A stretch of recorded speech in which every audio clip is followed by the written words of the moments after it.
their nation, the 20th anniversary of the ascension to the throne of His Royal Highness Grand Duke Jean. Your Highness, on behalf of all Americans, permit me to give you and your people our heartfelt congratulations.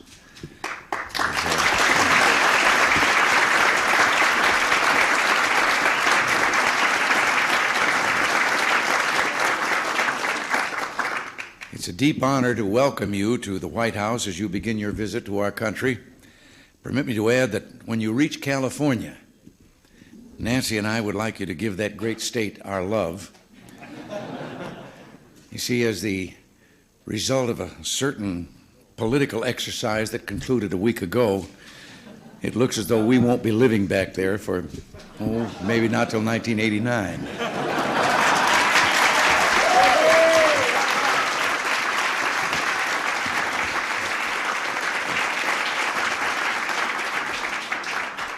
Luxembourg possesses 1,000 years and more of national history. It's a beautiful and a varied land, ranging from the forested hills of the north to the fertile plains of the south. It's a prosperous country with a mighty steel industry and dozens of new industries and services gathering strength. And it's a nation of self-confidence and charm with a gracious way of life based on an abiding love of family and freedom. Luxembourg is a proud and alluring country. Yet Luxembourg acquires still greater strength and vitality as an active member of the family of nations. It was a founder of both the North Atlantic Treaty Organization and the European Community.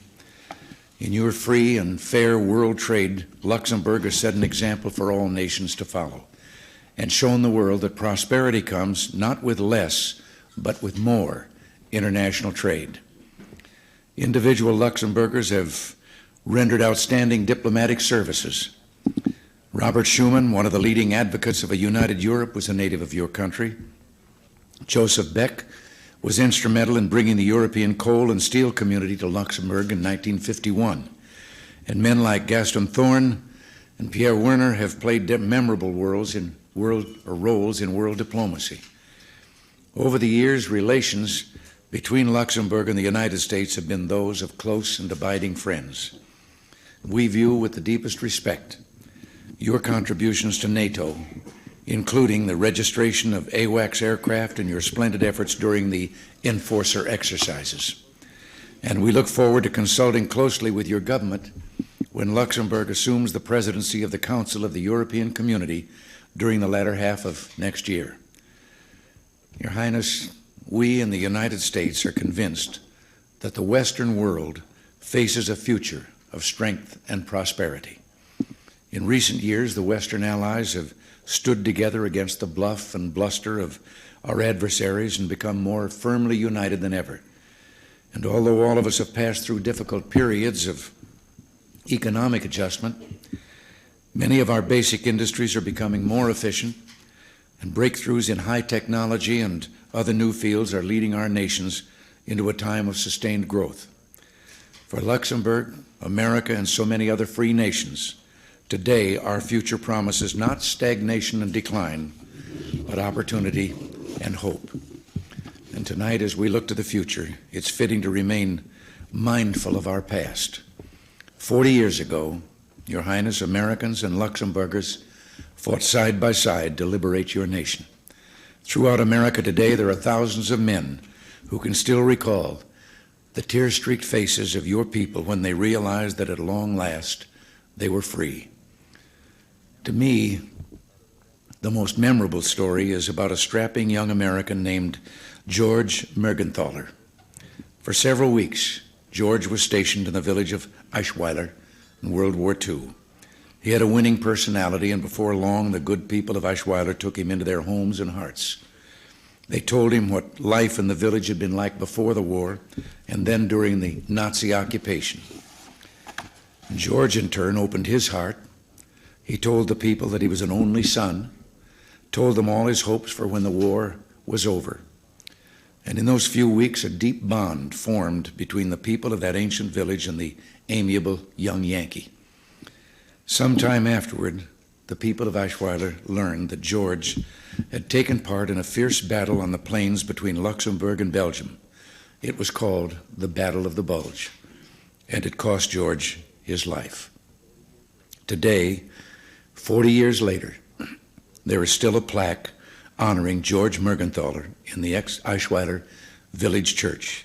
It reads simply, "This only son died that others' sons might live in love and peace." Well, Your Highness, today our sons and daughters know that peace, and the bond between our nations is truly a bond of love.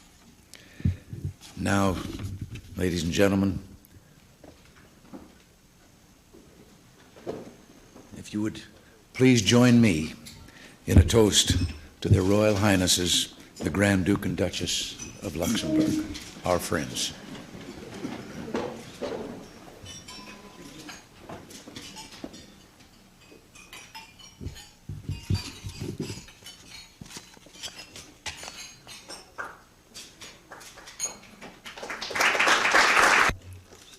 The Grand Duchess and I would like to express our sincere gratitude for your invitation, your gracious hospitality, and your kind words regarding our country. May we express our great pleasure at this opportunity as the first head of state to congratulate you personally on the overwhelming result of your re-election to a second term as President of the United States.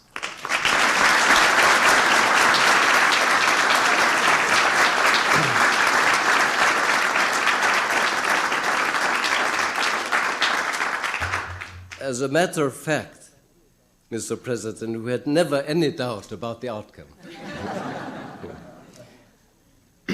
We are confident that this great nation, under your able leadership, will continue to give the necessary guidance to all the countries of the free world and encourage democracies in their endeavor to promote freedom. There are no problems which separate the United States and Luxembourg. How could it be otherwise when America, on 2 occasions, played a paramount role in the liberation of my country? In 1918, as well as in 1944, young Americans gave their lives in order to free the Grand Duchy from foreign oppression. These sacrifices are recalled at a particularly appropriate time. This year, 1984, marks the 40th anniversary of the liberation of occupied Europe, including Luxembourg, and the final victory of the Battle of the Ardennes. The people of Luxembourg will never forget the generous help of their American friends, which twice preserved our freedom and our independence. Corresponding to our national motto, we wish to remain what we are.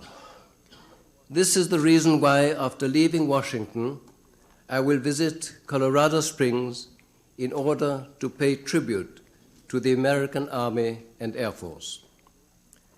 Mr. President, we all know relations between our two countries are excellent. I am convinced that we could improve them even more, as mutual understanding upon which friendship is based exists between us. There should be no difficulty to proceed successfully in this way.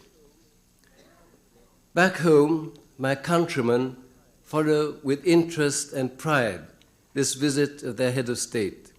They know it is a token of sympathy of a great nation to the Grand Duchy of Luxembourg. I beg you to accept, Mr. President, along with all my thanks, my countrymen's best wishes of happiness and prosperity for your nation and yourself. May I add a special thanks to you, Mr. President, for having mentioned my 20th anniversary, which took place yesterday on the 12th of November when I took over from my dear mother. It was really awfully kind of you to mention it this evening. Thank you again.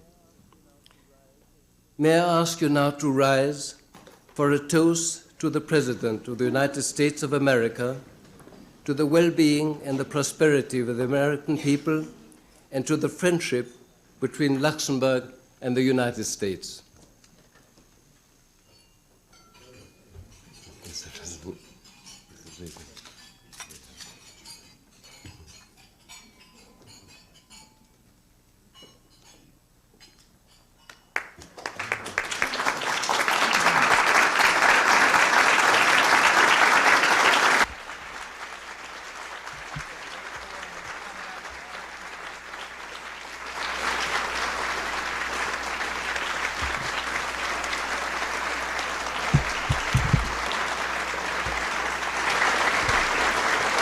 Go.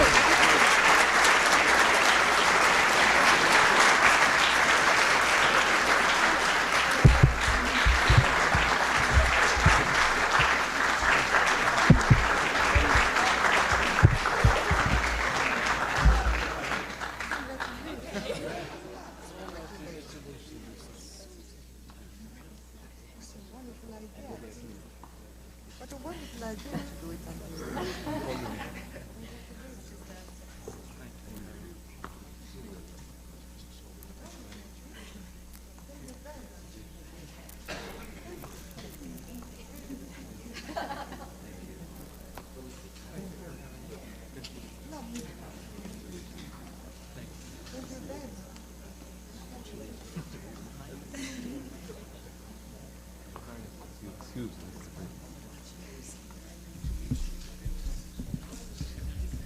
It's at great risk that anyone tries to say anything after what we've seen.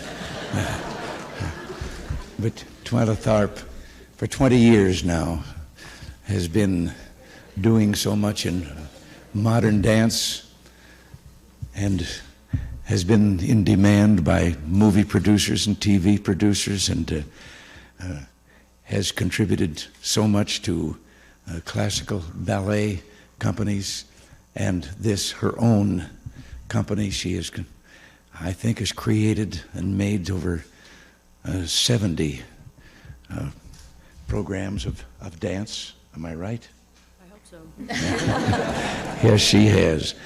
But with all the demand and everything, I just think we've been so fortunate, and I hope that I'm speaking for all of you. I know I am when I say that we're deeply grateful for a wonderful evening of entertainment by Twyla's company, all these brilliant young people, and the choreographer herself, Twyla Tharp.